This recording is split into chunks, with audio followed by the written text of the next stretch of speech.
ہاں غلام تھے بیچارے یا نوجوان تھے. نوجوانوں پر بزرگوں کو خود ہی حق حاصل ہوتا ہے جو چاہیں کرے. اور غلام تو ملکیت ہوتا ہے, زندہ ذبح کر دے تبھی کوئی پوچھنے والا نہیں. تو جو بیت رہی تھی بلال پر, ابو فقیہ پر, زنیرہ پر, جو ان پر بیت رہی تھی, جو خباب پر بیت رہی تھی, جس طرح ہلاک کیا گیا ہے حضرت سمیہ کو, حضرت یاسر کو, یہ ساری تکلیفیں انہیں بھی تھی. لیکن کیا اس کا یہ بالواسطہ ایذا محمد کے لیے نہیں تھا صلی اللہ علیہ وسلم. آپ کے ساتھی آپ کی جانثار. لیکن آپ ان سے بھی کیا کہیں, فصبروا فصبروا فصبروا. جب ابو جہل بدترین ٹارچر کر رہا تھا حضرت سمیہ اور حضرت یاسر کو رضی اللہ تعالیٰ عنہما, آپ کے علم میں ہے کیسی کیسی ٹارچر کی ہے. جوان بیٹے کو باندھ دیا ایک ستون کے ساتھ, اس کی نگاہوں کے سامنے برہنہ کیا ہے ماں کو.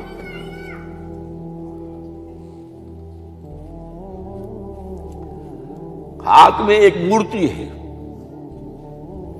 جب تنگ آ گیا, ستا کر تنگ کر کے مار مار کے حضرت سمیہ ٹس سے مس نہیں ہو رہی. کہتا ہے تم ایک دفعہ کہہ دو سمیہ کہ ہاں اس مورتی میں بھی کچھ ہے, میں تمہیں چھوڑ دوں گا. انہوں نے تھوک دیا,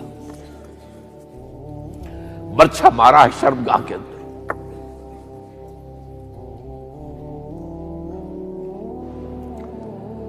کتنی تکلیف پہنچی ہوگی حضور کو. لیکن آپ گزر رہے, اصبروا یا آل یاسر فإن موعدکم الجنہ. اے یاسر کے گھر والوں صبر کرو, تمہارے استقبال کی تیاریاں ہو رہی ہیں جنت. یہ سیرت کوئی بناتا سناتا ہے, یہ سیرت. یاسر کے ساتھ کیا کیا ہے, 4 اونٹ نر سانڈ, اور ان کے ساتھ رسے باندھ کر ایک رسے سے ان کا ایک بازو باندھا, ایک سے دوسرا بازو, ایک سے ایک ٹانگ, دوسرے سے دوسری ٹانگ. انہیں دوڑایا ہے کہ پرکھتے ہو جیسے قسم کے. یہ دین ایسے ہی قائم نہیں ہوا. عدل و انصاف کا نظام ٹھنڈے ٹھنڈے قائم نہیں ہوتا, گھر میں آرام سے بیٹھے ہوئے قائم نہیں ہوتا. اور سنیے, 3 برس شیب بنی ہاشم کے تو قید ہے, 3 برس. اور یہاں کی قید پر قیاس نہ کریں. یہاں تو جیل میں کھانے کو ملتا ہے, راشن ملتا ہے, جیسا بھی ملتا تو ہے نا. اور لیڈروں کے لیے تو class A class B class ہے. تو ان کا تو لیڈر تو لوگ جب آتے ہیں جیل کاٹ کر معلوم ہوتا ہے کہ شاید کسی صحت افزا مقام سے تشریف لا رہے ہیں.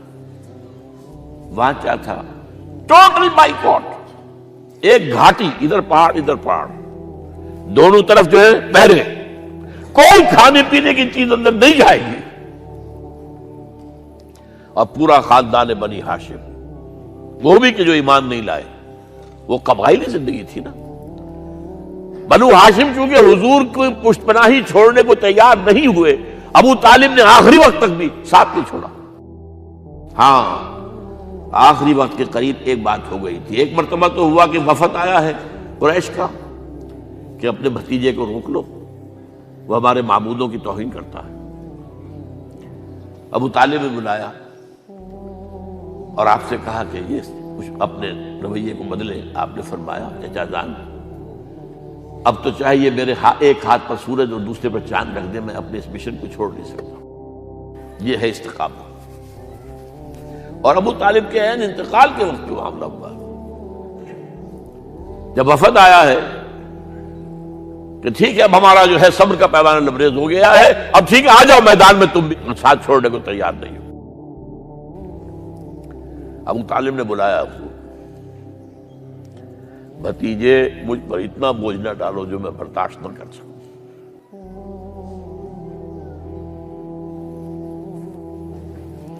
حضور کی آنکھوں میں آنسو آ گئے.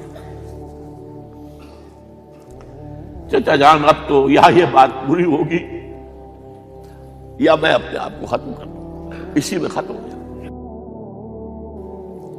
12 شیب بنی ہاشم میں 3 برس اس حال میں گزرے ہیں ٹوٹل بائیکاٹ، کوئی کھانے پینے کی نہیں۔ کچھ لوگ تھے شریف النفس، مثلا حکیم بن حزام تھے رضی اللہ تعالیٰ، اور بعد میں ایمان لے آئے۔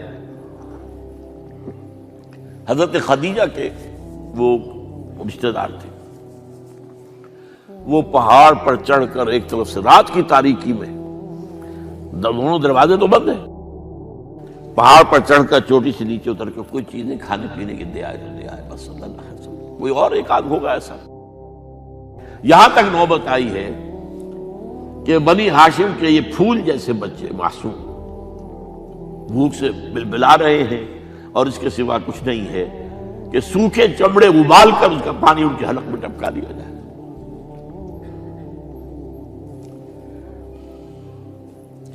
اور جو ہوا وادی طائف میں، جب مکے والوں نے فیصلہ کر لیا کہ آپ قتل کر دو، ابو طالب بھی فوت ہو چکے ہیں، اب کوئی اندیشہ نہیں، کوئی خانہ جنگی شروع نہیں ہوگی، کوئی انٹرا ٹرائبل وار نہیں ہوگی،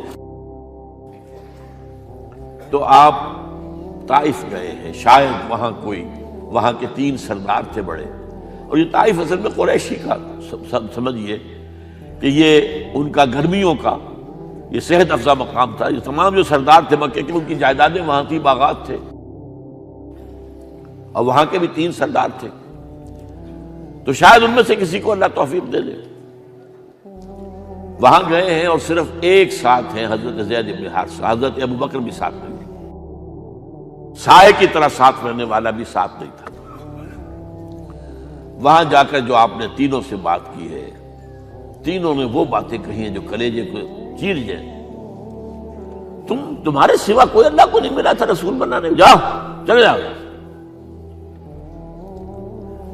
ایک کہتا ہے فوراً چلے جاؤ یہاں سے، اس لیے کہ ہو سکتا ہے کہ تم سچے ہو تو کہیں میں تمہاری توہین نہ کر دوں، اور یہ بھی ہو سکتا ہے تم جھوٹے ہو تو جھوٹے کو میں منہ نہیں لگانا چاہتا۔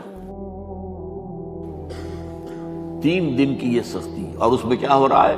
اسٹریٹ ارچنز جو کہلاتے ہیں ہمارے یہاں، جھوکرے گلیوں کے، انہیں اشارہ کر دیا ذرا ان کی خبر لو، اب وہ پتھراؤ کر رہے ہیں۔ جیسے ہمارے ہاں کوئی آ جاتا ہے، کوئی نیم پاگل یا کوئی اور کسی طرح کا مست قسم کا آدمی، اور اس کے اوپر چھوکرے چاروں طرف ہوں اور ستا رہے ہوں، یہ نقشہ تھا، اور طائف کی گلیاں تھیں، اور محبوب رب العالمین تھے۔ ادھر سے پتھر آ رہے ہیں تو زید بن حارثہ رکاوٹ بن گئے، لیکن پیچھے سے آ رہے ہیں، وہ کیسے روکیں گے؟ پیچھے جاتے ہیں تو ادھر سے آ رہے ہیں۔ جسم لہو لہان ہے، خون رس رس کر زخموں سے جوتیوں میں آ کے جم گیا ہے۔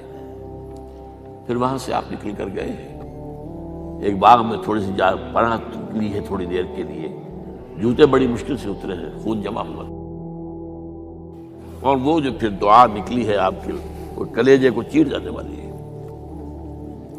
اللہم الیک اشکو ضعف قوتی وقلت حیلتی وحوانی علی الناس، اے اللہ تیری جناب میں فریاد لے کر آیا ہوں اپنی قوت کی کمی کا، اپنے وسائل کی کمی کا، اور لوگوں میں جو رسوائی ہو رہی ہے، الی من تکلنی الی بعید یتجہمنی اور الی عدو ملکت امری، مجھے کس کے حوالہ کر دیا ہے؟ مجھے دشمن کے حوالے کر دیا جو چاہے میرے ساتھ کر گزرے۔ فریاد ہے کہ نہیں؟ بڑی زوردار فریاد ہے، بڑی زوردار، لیکن پھر مقام عبدیت کا ظہور ہوتا ہے۔ ان لم یکن علی غضبک فلا ابالی، اے اللہ اگر تو ناراض نہیں ہے، مجھے اندیشہ یہ ہو گیا کہ کہیں تو ناراض تو نہیں ہو گیا ہے، کہیں تو نے میرا ساتھ تو نہیں چھوڑ دیا ہے۔ اگر تو ناراض نہیں تو مجھے کوئی پرواہ نہیں، جو ہو سو سر تسلیم خواہ میں جو مزاج یار میں آئے۔ واپس آئے ہیں تو مکے میں داخل نہیں ہو سکتے تھے، وہاں تو قتل کا فیصلہ ہو چکا۔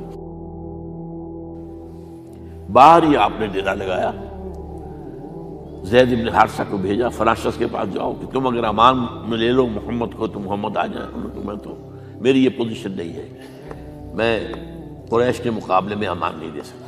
دوسرے کے پاس بھیجا، اس نے بھی کچھ ایسے جواب دے دیا۔ تیسرے کے پاس جب گئے حضرت زید، مطعم بن عدی، اس نے کہا ٹھیک ہے، میں امان دیتا ہوں محمد کو، وہ آ جائے مکے میں۔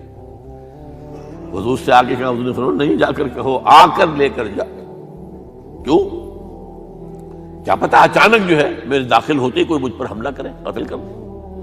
وہ تو یہ کہہ سکے کہ ہمیں کیا پتا تھا کہ مطعم نے جو ہے امان دی ہے، I never knew it۔ اب یہ قبیلے کے اندر یہ ہوتا تھا کہ ایک نے امان دے دی، سب کی طرف سے امان، لہذا حضور نے فرمایا آ کر لے کر جاؤ۔ وہ اپنے 6 بیٹوں کو ہتھیار سجا کر لے کر آیا ہے اور پھر لے کر گیا حضور کو، کہتا ہوا گزر رہا ہے راستے میں، لوگوں سن لو محمد میری امان میں ہے صلی اللہ علیہ وسلم۔ اس لیے آپ کو مکے کے اندر پھر 2-2.5 سال مزید رہنے کا موقع ملا ہے، اور اتنا بڑا احسان آپ نے مانا پھر مطعم بن عدی کا کہ غزوہ بدر میں جب 70 اسیر تھے قریش کے حضور کے پاس، تو آپ نے فرمایا تھا کہ اگر آج مطعم زندہ ہوتا اور وہ سفارش کرتا تو میں ان سب کو چھوڑ دیتا بغیر کسی فدیے کے۔ بہرحال یہ چند باتیں میں نے آپ کو بتائی، باقی تو یہ کہ غار ثور ہے کیسی کیسی، اور پھر غزوہ بدر سے پہلے کی رات ہے، اور وہ آپ کا زندگی کا طویل ترین سجدہ ہے اس میں، جہاں تک یہ الفاظ بھی آپ نے کہہ دیا اللہ اگر کل یہ جو 313 یہاں جمع ہیں اگر یہ ختم ہو گئے تو پھر قیامت تک تیرا نام لینے والا کوئی نہیں ہوگا، میں آخری رسول اور میری یہ 15 برس کی کمائی ہے۔ اس پر کہا حضرت ابوبکر نے، وہ پیردار کی حیثیت سے کھڑے تھے، کہ حسبک حسبک حضور بس کیجئے بس کیجئے۔ بہرحال بدر ہے، احد ہے، زخمی ہوئے ہیں، دندان مبارک شہید ہوئے ہیں، خون اتنا بہا ہے کہ بے ہوش ہو گئے ہیں، اور خبر اڑ گئی ہے کہ آپ شہید ہو گئے۔ یہ سب کچھ، اور سب سے بڑھ کر حمزہ کی لاش سامنے آئی، کیسی لاش، ناک کٹی ہوئی ہے، کان کٹے ہوئے ہیں، پیٹ چاک کر کے کلیجہ چبایا ہوا ہے،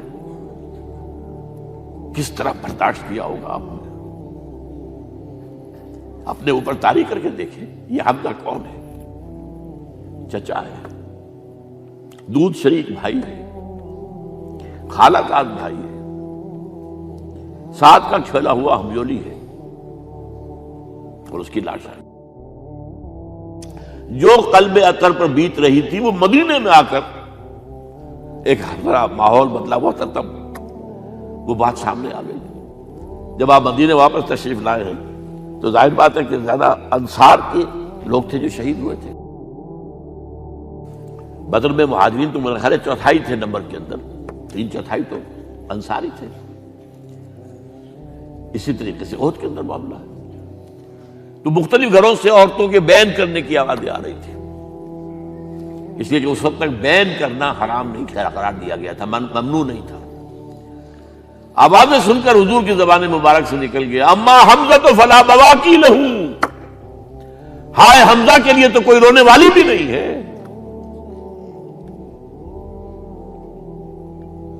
اس پر پھر صحابہ نے، انصار نے اپنے ہاں کی خواتین کو حضرت صفیہ کے ہاں بھیجا، وہ سگی بہن تھی، وہاں انہوں نے جا کے یہ بھی تعزیت کی بہن کی۔ غزوہ احزاب کا آپ نے سنی لیا، اسوہ رسول پر نہ معلوم کیا کیا باتیں چیز لوگوں میں مشہور ہو گئی ہیں۔ اسوہ کا لفظ آیا کہاں ہے قرآن میں؟ سورہ احزاب میں۔ وہ اسوہ کیا تھا؟